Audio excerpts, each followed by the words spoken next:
पूर्णपणे आपल्याला सुदैवाने की दोन मार्गाने आपण या मराठा समाजाला न्याय देण्याचा निर्णय घेतलाय।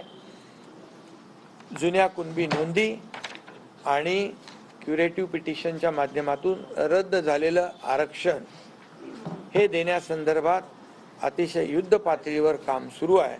पण आपण झटकन हा निर्णय घ्या किंवा हा निर्णय घेऊ नका असं आपण करू शकत नाही, कारण जो निर्णय सरकार घेईल तो टिकाऊ असला पाहिजे, टिकणारा असला पाहिजे, कायद्याच्या चौकटीमध्ये बसणारा असला पाहिजे आणि त्याचे फायदे जे आहेत हे कायमस्वरूपी मराठा समाजाला मिळाले पाहिजे, अशा प्रकारची आमची भूमिका है। समाज को आरक्षण देते हुए ओबीसी समाज के ऊपर सरकार अन्याय करेगी नहीं। ओबीसी का आरक्षण कम नहीं करते हुए मराठा समाज को न्याय कैसे मिले, ये सरकार की भूमिका है। और मराठा समाज को आरक्षण देते हुए अन्य किसी भी समाज का आरक्षण कम नहीं होगा, उनके ऊपर कोई अन्याय नहीं होगा, ये स्पष्ट भूमिका सरकार की है। आपण सगळे गावखेड्यात राहत होतो, शहरात राहतोय, सगळ्या जाती धर्माची माणसं एकत्र राहतोय। आजपासून नाही, पिढ्यानं पिढ्या सगळी एकत्र राहतायत, गुण्या गोविंदाने त्या ठिकाणी आयुष्य घालवतायत। कुणाची काही अडचण असली किंवा कुणाचं काही संकट जरी समजा आलं किंवा आनंदाची जरी गोष्ट असली, काही मांगल्याचा दिवस असेल किंवा घरात एखादं चांगलं कार्य असेल, तर सगळे एकत्र मिळून एकमेकांना मदत करायची। त्या सगळ्या भिंती आता उद्ध्वस्त झालेल्या आहेत आणि जातीच्या भिंती एवढ्या बळकट आणि मजबूत झाल्या की आता आम्ही आमच्यापासून दुरावलो गेलो। जे लहानपणापासून 15-20 वर्ष, 25 वर्ष, काही जणांचे 50 वर्ष जे सोबत आयुष्यभर राहिलेले मित्र सुद्धा आता जाती जातीत विभागलेत, धर्माधर्मात विभागलेत। आणि सरकारने मात्र एक महत्वाचा गेम केलाय, महत्वाचा डाव म्हणलं तरी हरकतच नाही। सरकारने जाती जातीमध्ये वाद लावून त्यांनी त्यांचं राष्ट्रीय कर्तव्य पूर्ण केलंय। साहेब, एक गोष्ट लक्षात ठेवा, सरकार म्हणजे मायबाप सरकार असतं आणि ज्यावेळेस एखादा आमदार असो किंवा एखादा मंत्री असतो, ज्यावेळेस तो शपथ घेतो त्यावेळेस ती शपथ गोपनीयतेची असते आणि ती कुणाचाही द्वेष, मत्सर किंवा ममत्व अजिबात बाळगू नये याची असते। शपथ संविधानाची सुद्धा असते आणि शपथ तुम्ही मानत असलेल्या देवाची पण असते। पण त्या सगळ्या शपथेचा पदावर बसल्यानंतर चुराडा केला जातो आणि प्रत्येक नेता, प्रत्येक पक्ष आणि प्रत्येक आमदार अर्थात मंत्री सुद्धा हा प्रायव्हेट लिमिटेड होतो। तो कधी कुठल्या जातीचा असतो, तो कधी कुठल्या कळपाचा आणि विचाराचा सुद्धा असतो। तो भारतीय म्हणून कधीच प्रयत्न करत नाही आणि तो भारतीय म्हणून कधीच कुणाला न्याय देण्याची भाषा करत नाही। काय झालंय आज आरक्षणाचं? काडी लागली हिथून तिथून गावखेड्यामध्ये। कोण लावतंय वाद, कोण विष कालवतंय समाजामध्ये? लक्षात घ्या, ज्या भारतीय संविधानाला प्रमाण मानून शपथ घेणारे राष्ट्रपती, प्रधानमंत्री, मुख्यमंत्री, सगळे राज्यपाल, सगळे आमदार, खासदार आणि मंत्री सुद्धा, का हो तुम्हाला काहीच वाटत नाही? एवढा आरक्षणाचा महत्वाचा मुद्दा आहे आणि घटनेच्या चौकटीमध्ये राहून, घटनेच्या आधी राहून, अधीन राहिल्याशिवाय काहीच मिळणार नाही आणि टिकणार सुद्धा नाही। बळजबरीने केलेली एखादी कृती हा अत्याचार असतो, हे लक्षात ठेवा। मनाच्या विरुद्ध अर्थात घटनेच्या नियमांच्या विरुद्ध केलेली एखादी गोष्ट हा कायदेभंग असतो, लक्षात ठेवा। आणि सगळ्यात महत्वाचं जे प्रत्येक माणसाने लक्षात ठेवलं पाहिजे, कायद्याच्या पुढं, कायद्याच्या चौकटीच्या बाहेर काही देताही येत नाही आणि घेताही येत नाही। कायदा हा माणसासाठी आहे, माणसं कायद्यासाठी नाहीत। कळत नाही का राज्यकर्त्यांना? ओबीसी आरक्षण रद्द झालं, कुठलाही नेता चकार बोलला नाही। आज स्थानिक स्वराज्य संस्थेच्या निवडणुका का रखडल्यात?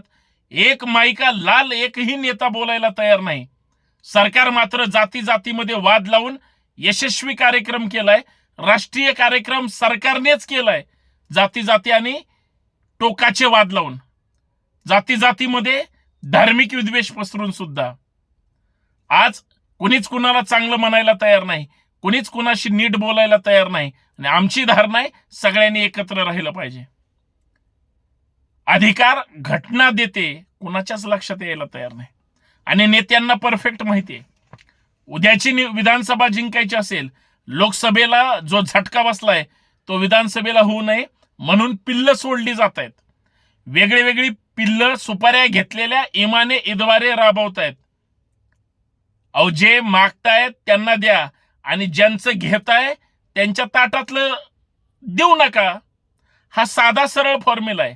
का कुठला नेता, सत्ताधारी आणि विरोधक चकार शब्द काढायला तयार नाही? त्याचं कारण असं आहे, हिम्मत कुठल्याच माईके लालमध्ये नाहीये. त्यांना माहितीये ह्यांना दुखवलं तर हे बोकंडी बसतील आणि ह्यांना गोंजारलं तर हे आग लावतील किंवा सरकार पाडतील. उद्या तर सरकार येतंय की नाही ह्याची गॅरंटी नाही. हा सगळा जो काही राजकीय दुकानदारीचा प्रकार आहे, त्याच्यामध्ये समाजाच्या कुठलाही समाज, मी कुठल्या एका जाती आणि प्रवर्गाबद्दल तर बोलतच नाही, वर्गवारी तर अजिबातच करायची नाही. माणूस म्हणून जो जो आहे, ज्याला ज्याला संविधानानं संरक्षण दिलंय, कुणी अधिकार दिलाय धक्का लावायचा, परंतु तो धक्का लावत असताना केंद्र सरकार कुठपर्यंत आणि अजून किती दिवस आरक्षणाची 52% मर्यादा कुरवळत बसणार आहे? का संविधान त्या संरचनेमध्ये, संसदेमध्ये का त्या ठिकाणी ठराव केले जात नाहीत? का कायदा केला जात नाही? आणि 10% जो काही कायदा केलेला आहे तसाच प्रत्येक राज्याला सुद्धा त्या त्या जातीच्या संख्येनुसार का त्यांना प्रतिनिधित्व मिळत नाही? केंद्र सरकार का या देशामध्ये जातनिहाय राष्ट्रीय जनगणना करत नाही? प्रश्न तसेच आहेत. आणि अजूनही सांगतो, सरकार जरी जाती जातीमध्ये वाद लावायला किंवा निर्माण करायला यशस्वी झालेलं असलं, सरकारला आणि सरकारच्या चेले चपाट्याला माझं ओपन चॅलेंज आहे, तुमच्यात हिम्मत, नैतिकता आणि खरंच समाजाची काळजी असेल तर जातनिहाय जनगणना एकदा महाराष्ट्राची करून टाका. एकदा कळू द्या प्रत्येकाची टक्केवारी किती आहे आणि त्या प्रमाणात कायदा करून केंद्र आणि राज्य सरकारने ह्या 1-2 महिन्यात याच्यावर तोडगा काढा. नाहीतर तरुण पोरांच्या आयुष्याची राखरांगोळी होईल. अरे, लहान लहान पोरं आहेत, पुरी आहेत आणि सहज आरक्षण चळवळीतले कार्यकर्ते आत्महत्या करतायत. बायका लेकरांचं काय? त्यांना रस्त्यावर आणलं जातंय. कोण बघणार? तुम्ही कितीही त्यांचे अकाउंट नंबर आणि स्कॅनर सोशल मीडियावर पाठवा, लोक मदत करत नाहीत, लोक पैसे पाठवत नाहीत. एखादा दानशूर उठतो आणि तो काय 2-5 रुपयाची भरीव मदत करतो, याच्यापेक्षा दुसरा कुणीही मदत करणार नाही. पण चेष्टा होते त्या शहीद झालेल्या कुटुंबाची, कारण तो मरून जातो, समाजासाठी तो प्राण देतो. समाज त्याच्यासाठी रडतो का? पाठीशी राहतो का? काल परवा प्रसादने त्या ठिकाणी आत्महत्या केली. किती समाजाचे नेते त्याच्या पाठीशी आर्थिकदृष्ट्या पाठीशी राहिले? 2-5 कोटी रुपये जर त्या मुलाच्या नावावर टाकले, पैसे आहेत समाजाकडे म्हणून सांगतोय, पण दिलं का? नाही. ही सगळ्या समाजाची अवस्था आहे.